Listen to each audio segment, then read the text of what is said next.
तिलावत करेंगे। दोस्तों, अगर हमारी वीडियो आपको अच्छी लगे तो हमारे चैनल को सब्सक्राइब करें। दोस्तों, अस्सलामु अलैकुम रहमतुल्लाहि व बरकातुहू। आज का हमारा सबक है सूरतुल आल इमरान का रकू नंबर 5 इंशाअल्लाह मुकम्मल तिलावत करेंगे। दोस्तों, हमारी वीडियो को लाइक करें, सब्सक्राइब करें, शेयर करें ताकि हमारे आने वाली वीडियो आप तक पहुंच सके। तो आइए हम आगाज़ करते हैं सूरतुल आल इमरान का रकू नंबर 5 का। अऊज़ु बिल्लाहि मिनश शैतानिर रजीम, बिस्मिल्लाहिर रहमानिर रहीम। इज़ क़ाल अल्लाहु या ईसा इन्नी मुतवफ़्फ़ीका व राफ़िउका इलय्या व मुतहिरुका मिनल लज़ीना कफ़रू व जाइलुल लज़ीना इत्तबऊका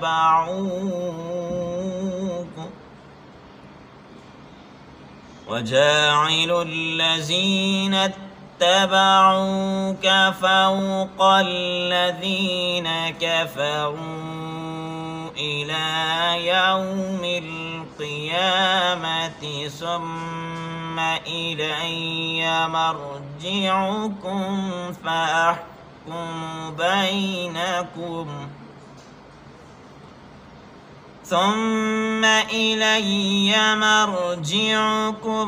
فأحكم بينكم فيما كنتم فيه تختلفون.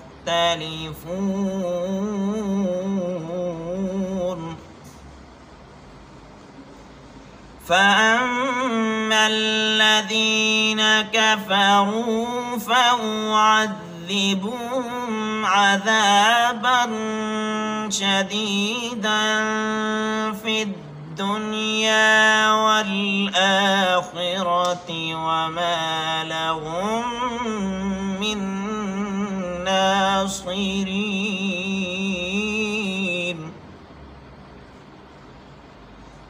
وأما الذين آمنوا وعملوا الصالحات فيوفيهم أجورهم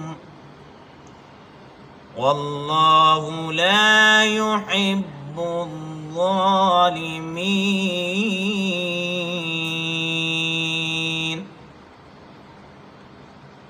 ذلك نتلوه عليك من الآيات والذكر الحكيم.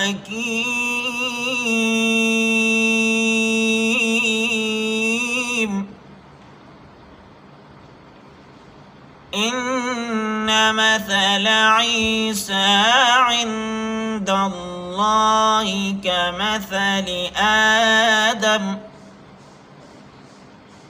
كمثل آدم خلقه من تراب ثم قال له كن فيكون.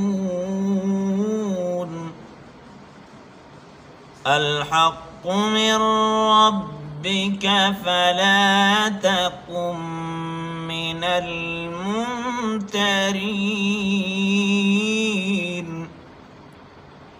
فمن حاجك فيه من بعد ما جاءك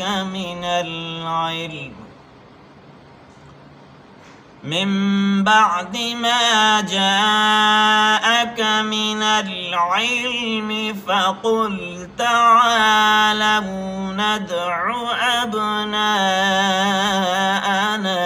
وأبناءكم ونساءنا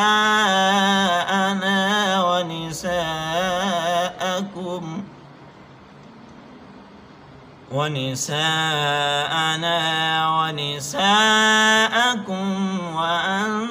وأنفسنا وأنفسكم ثم نبتهل فنجعل لعنة الله على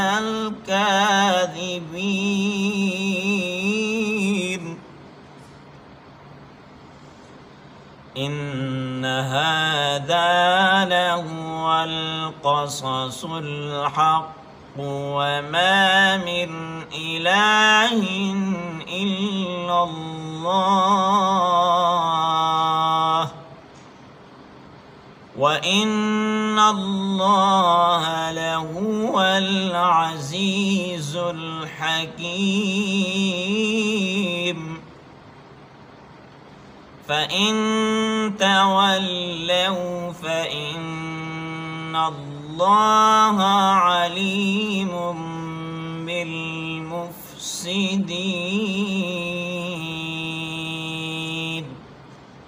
صدق الله العظीम।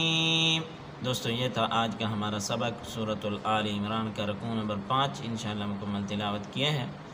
दोस्तों हमारे चैनल कारी मोहम्मद तारिक को सब्सक्राइब करें, लाइक करें और शेयर करें ताकि आने वाली वीडियो आप तक पहुंच सके। आज की इस वीडियो के साथ अल्लाह हाफ़िज़, जज़ाकल्लाहु अहसनुल जज़ा। अस्सलामु अलैकुम व रहमतुल्लाहि व बरकातुहू।